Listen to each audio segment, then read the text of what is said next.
कि SIR की आखिरी तारीख 10 अगस्त है। मैं तमाम तेलंगाना की आवाम से ये पुरजोर अपील कर रहा हूँ, हाथ जोड़कर अपील कर रहा हूँ कि प्लीज़ आप लोग जो अपना इन्यूमरेशन फॉर्म फिल कर चुके हैं, जिनका नाम 2002 में आया, जिनकी मैपिंग हो चुकी है, आप उसको वापस करिए। जिसका नाम 2002 में नहीं आया या फिर जिसको 2026 में नाम नहीं आया, तब भी आप अपना इन्यूमरेशन फॉर्म, अपना नाम, आधार कार्ड का नंबर लिखकर, अपना कॉन्टैक्ट नंबर लिखकर BLOs को वापस करिए। तीसरा, जिसका नाम नहीं आया है 2026 में, उनको फॉर्म 6 देना पड़ेगा।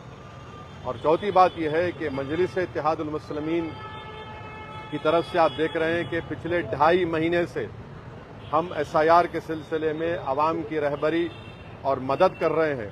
तो मेरी आपसे गुजारिश ये है कि आप लोग फॉर्म आप जो फिल कर चुके हैं उसको फौरन BLO को वापस करिए।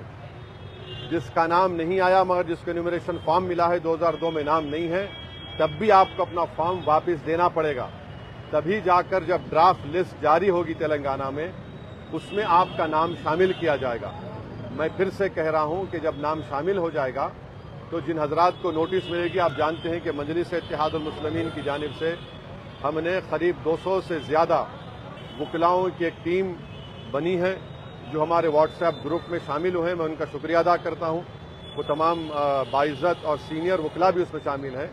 वो जब आपको नोटिस मिलेगी ड्राफ्ट लिस्ट आने के बाद, किस तरीके से ERO के सामने आपको अपील करना, उसका तरीक़ेकार भी है, तो उसमें भी मजलिस इंशाअल्लाह ताला आपकी मदद और रहबरी करेगी। हमारा मकसद एक ही है कि जितने जेन्युइन नाम हैं उन तमाम नाम आना चाहिए फाइनल SIR की लिस्ट में तेलंगाना में।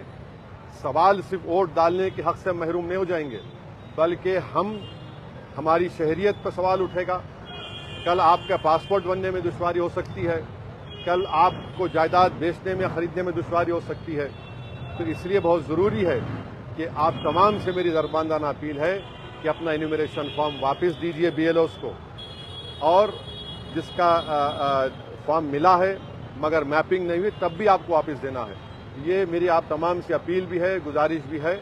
ज़्यादा से ज़्यादा तादाद में जिसके फॉर्म मिले हैं वो तमाम 100% इन्यूमरेशन फॉर्म BLOs को वापस करिए। कि आज दिल्ली IIT में वज़ीर आज़म नरेंद्र मोदी को IIT दिल्ली ने मदऊ किया था कि वहाँ पर वो कामयाब तलबा और तालिबात को डिग्री दिया जाए।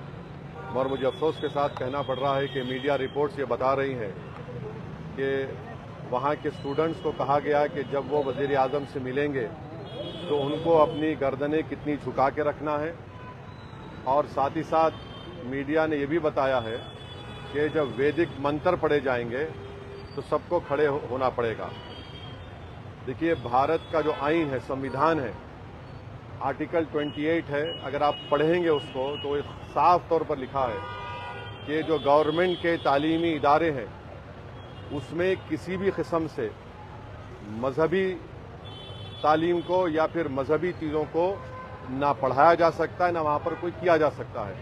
तो एक तो वो ये उसकी खिलाफ वर्जी हुई। दूसरी ये है कि भारत के आइन संविधान में आर्टिकल 51A और H पढ़िए, जो ये कहता है कि हम तमाम को इस बात की तरगीब देता है कि हम एक साइंटिफिक टेम्पर पैदा करें, यानी एक साइंस के मिजाज पैदा करें। वहाँ पर इस तरह ये कहना कि वज़ीर आज़म के सामने आप कितनी अपनी गर्दन झुकाएंगे, वहाँ पर आप वैदिक मंत्र पढ़ेंगे तो खड़े हो जाना है, ये उसकी भी खिलाफ वर्जी करता है।